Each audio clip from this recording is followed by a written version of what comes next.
بسم اللہ الرحمن الرحیم۔ السلام علیکم ناظرین۔ دوستو، آج کی اس ویڈیو کے اندر ہم آپ کو بیان کریں گے کہ ایک حافظ قرآن لڑکی کو سانپ کے ساتھ قبر کے اندر کیوں دفنایا گیا۔ ناظرین گرامی، یہ واقعہ نہایت ہی سبق آموز اور عبرتناک واقعہ ہے، لہٰذا ہماری آپ سے گزارش ہے کہ ہماری اس واقعے کو اینڈ تک ضرور دیکھیں۔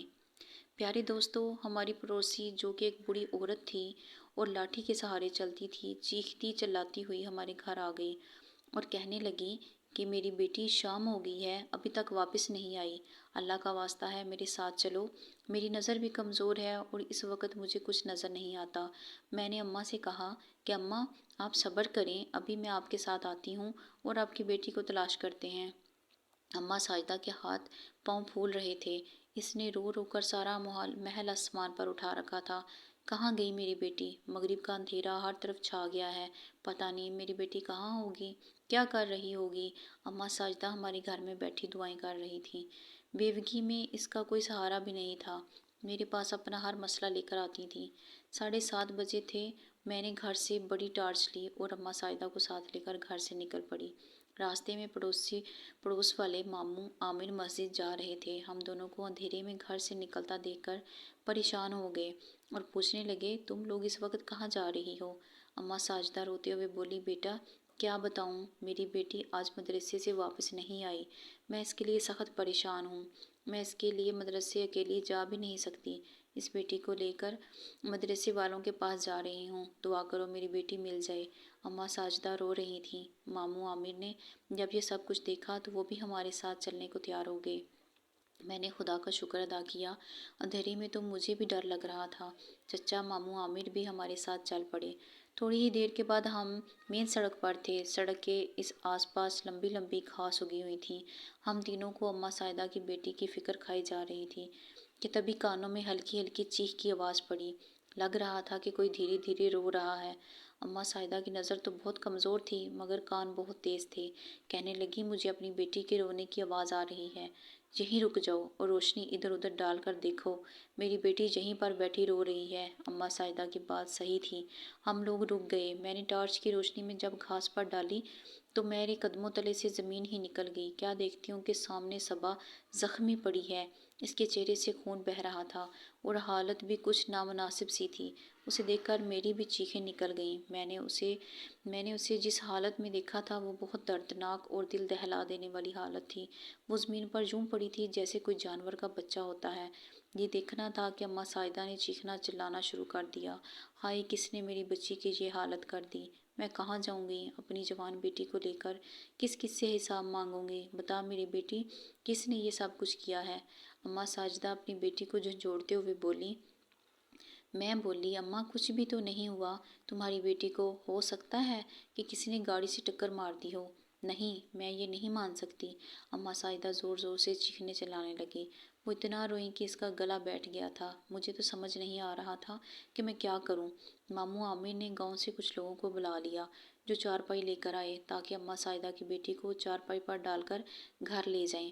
میں نے سوچا تھا کہ شاید اس کا علاج معالجہ کیا جائے گا مگر اس نے راستے میں ہی دم توڑ دیا۔ جب گھر جا کر اس کی لاش کو ہاتھ لگایا تو وہ بالکل ٹھنڈی ہو چکی تھی۔ اماں ساجدہ رونے لگیں، کہنے لگیں کہ میں کتنی بد نصیب ماں ہوں جس کی حافظ قرآن بیٹی کے ساتھ اتنا بڑا ظلم ہو گیا اور وہ کچھ بھی نہ کر سکی۔ محلے کے سبھی لوگ اکٹھے ہوتے تھے، سب کو پتہ چل گیا تھا مگر لوگ عجیب عجیب باتیں کر رہے تھے۔ کوئی کہتا تھا اس کی بیٹی نے خود ہی کچھ کیا ہوگا تو کوئی کہتا حافظ قرآن ہو کر اگر یہ حادثہ ہوا ہے تو اس لڑکی نے ضرور کوئی گناہ کیا ہوگا۔ غرض یہ کہ جتنے منہ اتنی باتیں، مگر ابھی اصل معاملہ تو پیچھے تھا، وہ حقیقت جس پر سے پردہ اٹھنا ابھی باقی تھا۔ اماں ساجدہ کا تو رو رو کر برا حال ہو گیا تھا۔ مجھے کہنے لگیں کہ بیٹی میرے دل میں ایک بات ہے جو میں تم سے ہی کہوں گی اور وہ میری بیٹی کی آخری خواہش بھی تھی۔ میں نہیں جانتی تھی کہ وہ کبھی اس دنیا سے اکیلی چلی جائے گی، اگر پتہ ہوتا تو میں اس کے ساتھ اپنا رویہ اچھا رکھتی، میں تو اسے خواہ مخواہ ڈانٹتی تھی، اب اس کی آخری خواہش تو پوری کر دوں، اگر نہیں کی تو خود کو گناہگار سمجھوں گی۔ میں اپنی بیٹی کو کفن میں نہیں اس کے کرتے میں دفناؤں گی۔ اماں ہاجرہ نے ایک سفید پھٹا سا کرتا میرے سامنے کاٹ دیا۔ یہ کیا ہے اماں ساجدہ؟ یہ اس کا وہ کرتا ہے جس میں میری بیٹی نماز تہجد پڑھا کرتی تھی۔ وہ کہتی تھی یہی کرتا ہے جسے پہن کر میں اللہ تبارک و تعالیٰ سے ملنا چاہتی ہوں۔ اس کا مطلب اسے اپنی موت کا پہلے سے ہی پتہ تھا۔ اماں ہاجرہ اپنی بیٹی کو بہت پاک سمجھ رہی تھی، مگر ایسا نہیں تھا۔ باہر کے لوگ جو باتیں کر رہے تھے انہیں سن کر تو انسان کانوں کو ہاتھ لگائے۔ میرے لیے اماں سائدہ کی پریشانی تو ناقابل برداشت ہو رہی تھی، مگر کیا کرتی؟ ان کی بیٹی کو وہ کرتا پہنانا تھا۔ میں اور میری والدہ نے جب اماں ہاجرہ کی بیٹی کو غسل دینے کا ارادہ کیا تو ہم پر ایسے کئی راز کھلے جنہوں نے ہمارا دل دہلا دیا تھا۔ ہم نے بڑی مشکل سے اماں سائدہ کی بیٹی کو غسل دیا تھا، حالانکہ وہ حافظ قرآن تھی، مگر اس کی میت کے ساتھ یہ معاملات ہونا ہماری سوچ سے باہر تھا۔ میں تو سوچ بھی نہیں سکتی تھی کہ کبھی کسی حافظ قرآن، نماز اور تہجد کی پابند لڑکی کی میت کے ساتھ ایسا بھی ہو سکتا ہے۔ میرے ذہن میں خوف نے ڈیرے ڈال دیے تھے۔ میں سوچنے لگی تھی کہ کیا مجھے قرآن حفظ کرنے سے باز رہنا چاہیے، کیونکہ جو انسان قرآن حفظ کرنے کے بعد بھی اپنی غلطیوں سے باز نہ آئے تو اس کے ساتھ اللہ تبارک و تعالیٰ جو معاملات کرتا ہے وہ میں نے اپنی آنکھوں کے سامنے دیکھ لیا تھا۔ مگر میں اماں سائدہ کا دل نہیں دکھانا چاہتی تھی کہ اس کی بیٹی کے بارے میں اسے ایسی شرمناک حقیقت پتہ چلی ہے، اس لیے میں چپ رہی تھی۔ مگر لوگ کہاں چپ رہنے والے تھے؟ لوگوں کے تو منہ میں زبانیں ہوتی ہیں، اور تیر جیسی زبانیں۔ محلے کی ایک عورت نے لاش کو دیکھ کر ایک عجیب بات کہی تھی۔ اماں سائدہ کو روتا دیکھ کر اس نے جو فقرہ کسا تھا وہ عزت نفس کو مجروح کرنے والا تھا۔ بولی کہ اماں سائدہ، تم اپنی بیٹی کی پارسائی کی صفائیاں دے رہی ہو، لیکن اگر تمہیں اپنی بیٹی اتنی ہی پارسا لگتی ہے تو تم اس کی لاش کا پوسٹ مارٹم کیوں نہیں کروا لیتی؟ تمہیں ہر بات سمجھ آ جائے گی کہ تمہاری بیٹی کے ساتھ کیا ہوا ہے، کس گاڑی نے ٹکر ماری ہے یا پھر۔ اماں سائدہ نے اس کے منہ سے ہی بات کھینچ لی اور اس کے چہرے پر زوردار تماچا دے مارا۔ خبردار جو تم نے میری بیٹی مرحوم کو بارے میں ایسی باتیں کی۔ میری بیٹی پاک اور صاف تھی، اس کا کردار شیشے کی طرح شفاف تھا۔ تمہیں شرم نہیں آتی ایسی باتیں کرتے ہوئے؟ اماں سائدہ کی بات سن کر میں سکتے میں ہو کر رہ گئی تھی۔ میں اسے کیا بتاتی کہ میں نے تمہاری بیٹی کی میت میں کیا دیکھا ہے؟ اماں سائدہ کا غرور اور مان میں توڑنا نہیں چاہتی تھی۔ اسے اپنی بیٹی پر بھروسہ تھا۔ میں چاہتی تھی کہ اس کا یہ بھروسہ قائم رہے۔ پوسٹ مارٹم کی بات نے اماں سائدہ کو پریشان کر دیا تھا۔ بیٹی کا جنازہ گھر سے اٹھنے کے بعد گھر میں عجیب سی وحشت اٹھ رہی تھی۔ میں اماں سائدہ کے پاس آ کر بیٹھی تو وہ پھر سے پھوٹ پھوٹ کر رونے لگیں۔ دیکھا تھا تم نے اس عورت کو کہ کیا بات کی؟ میری بیٹی کا پوسٹ مارٹم ہونا چاہیے۔ ارے ایسا کیا کر دیا میری بیٹی نے؟ لیکن بیٹی، آج کل زمانہ بھی تو خراب ہے۔ میرا دل بری طرح سے چھلنی ہو چکا تھا۔ کیا تمہیں بھی لگتا ہے کہ میری بیٹی کے ساتھ کوئی ایسا ویسا حادثہ ہوا ہے؟ نہیں اماں، تم خواہ مخواہ شک مت کرو اپنی بیٹی کے بارے میں اچھا سوچو، اس کی مغفرت کی دعا کرو۔ میں نے چھوٹے دل سے اماں ہاجرہ کو تسلی تو دے دی، مگر میں ہی جانتی تھی کہ حقیقت کیا ہے۔ پر مجھے کیا پتا تھا کہ یہ راز کہاں چھپ کر رہ سکتا ہے، کیونکہ جب اماں سائدہ کی بیٹی کو قبر کے اندر دفنانے لگے تو جو بھی قبر کھودتے اس کے اندر سانپ نکل آتا۔ لوگوں نے جیسے تیسے کر کے اماں ہاجرہ کی بیٹی کو اس قبر کے اندر ہی دفنا دیا جس کے اندر سانپ تھا، اور اس کو سانپ کے ساتھ ہی دفن کر دیا گیا۔ اور میں تو سوچ بھی نہیں سکتی تھی کہ قبر میں دفنانے کے بعد صبا کے ساتھ وہ ہوگا جو آج تک کسی نے دنیا میں ہوتے ہوئے نہیں دیکھا ہوگا، اور نہ ہی کسی کی قبر پر ایسا منظر دیکھا ہوگا جو کہ صبا کی قبر پر دکھا جانے والا تھا۔ میت کو دفنانے کے بعد اماں سائدہ بری طرح سے بے چین تھیں۔ کہنے لگی میرا شوہر تو اس دنیا سے پہلے ہی چلا گیا، اب میری بیٹی بھی نہیں رہی، میں کس کے پاس جاؤں گی؟ اماں سائدہ پھر سے رونے لگیں، پھر کہنے لگیں کہ میرے ساتھ میری بیٹی کی قبر پر چلو، میں وہاں جا کر اپنے آنسو بہانا چاہتی ہوں۔ اماں سائدہ، یہ تم کیا کہہ رہی ہو؟ رات کا وقت ہو گیا ہے، ایسے وقت میں قبرستان نہیں جاتے۔ میں نے اسے سمجھانا چاہا، مگر وہ تھی کہ سمجھنے سے باز نہیں آ رہی تھی۔ مجھے جانا ہے، میں اپنی بیٹی کی قبر پر جانا چاہتی ہوں، میں اس سے باتیں کرنا چاہتی ہوں۔ اماں سائدہ بزد ہو گئیں۔ میں نے والدہ سے اجازت طلب کی اور اماں سائدہ کے ساتھ قبرستان کی طرف چل پڑی۔ بھولی رات کا اندھیرا ہر طرف پھیل چکا تھا۔ اماں سائدہ نے سفید چادر اپنے گرد لپیٹی ہوئی تھی۔ ہم دونوں قبرستان کی طرف روانہ ہو گئیں۔ اماں سائدہ مجھ سے بار بار عجیب عجیب سوال کرتیں۔ تمہیں کیا لگتا ہے کہ میری بچی اللہ تبارک و تعالیٰ کے پاس جا کر خوش ہوگی یا پھر پریشان ہوگی؟ اماں سائدہ کے عجیب و غریب سوال سن کر مجھے اس پر ترس آ رہا تھا۔ مگر میں یہ نہیں جانتی تھی کہ ابھی اس پر ایک اور قیامت ٹوٹنے والی ہے۔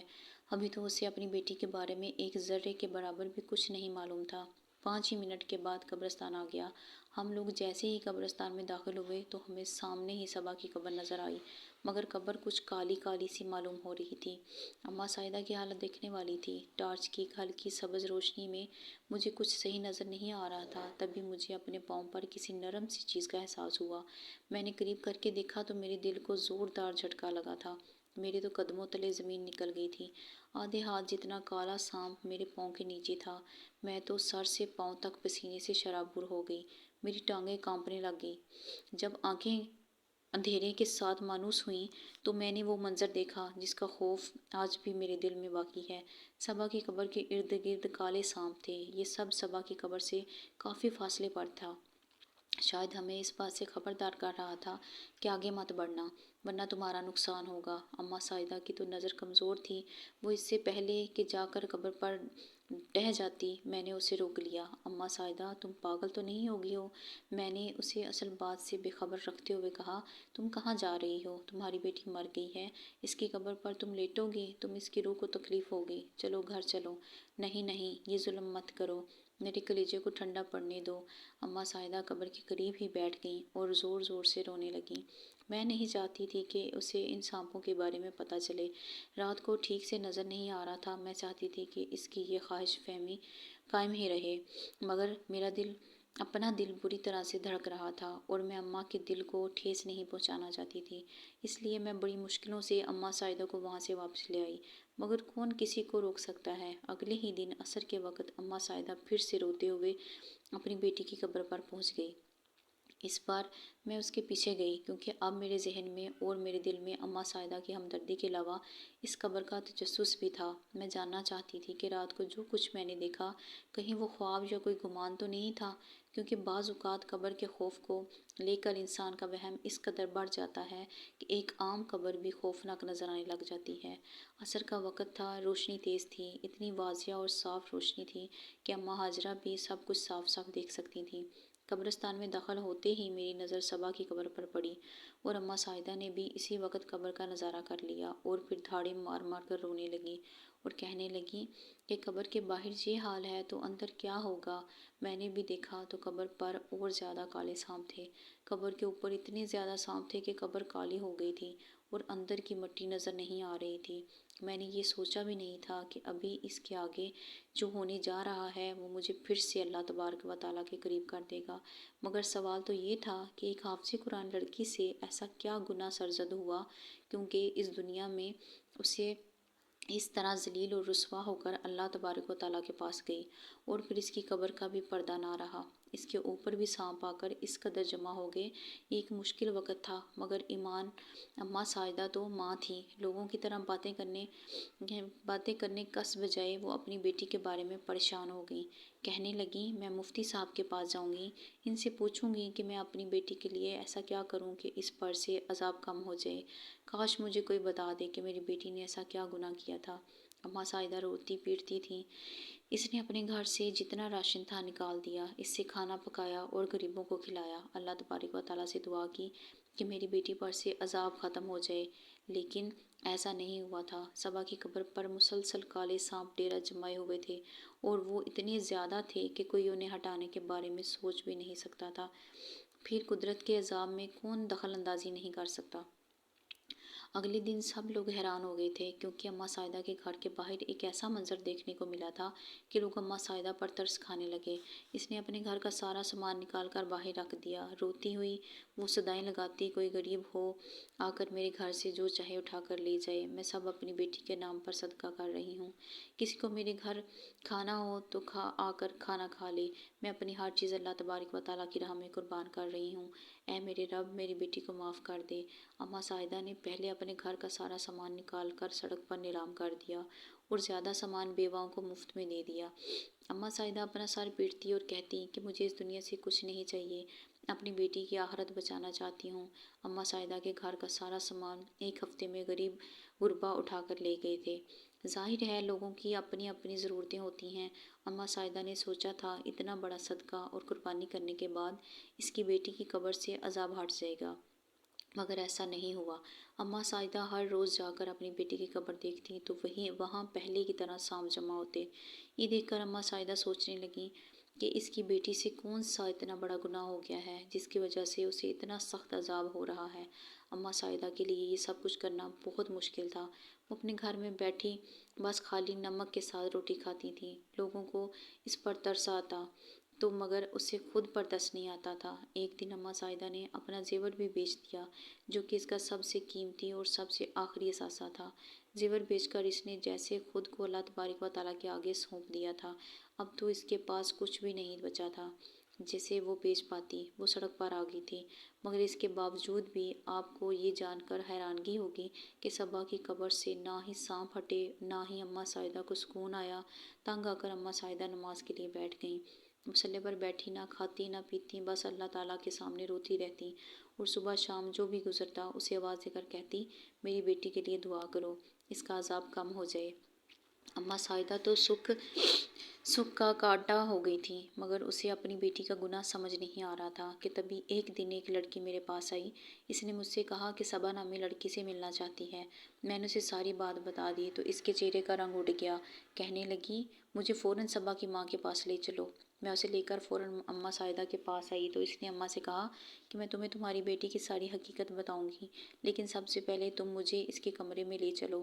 اماں ساجدہ فوراً اس لڑکی کو اپنی بیٹی کے کمرے میں لے گئی۔ صبا کے کمرے میں جاتے ہی اس لڑکی نے اس کا کمرہ الٹ پلٹ کر دیا۔ کچھ نہ ملا تو اس کا بستر الٹ دیا۔ نیچے رکھے موبائل فون نے اماں ساجدہ کو بھی حیران کر دیا تھا۔ یہ تو ایک سمارٹ فون تھا۔ لڑکی نے فون لے کر کھولا تو اس کا مواد دیکھ کر ہم لوگ بھی حیران رہ گئے تھے۔ کوئی سوچ بھی نہیں سکتا تھا کہ اماں ساجدہ کی بیٹی ایسی نکلے گی، چند پیسے کمانے کی خاطر اپنے لیے جہنم خریدنے چل پڑے گی۔ مگر اللہ تعالیٰ تو 70 ماؤں سے زیادہ محبت کرنے والا ہے۔ اس لڑکی نے بتا دیا کہ صبا صرف خود ہی نہیں بری چیزیں دیکھتی تھی بلکہ وہ لوگوں میں بھی برائی پھیلاتی تھی۔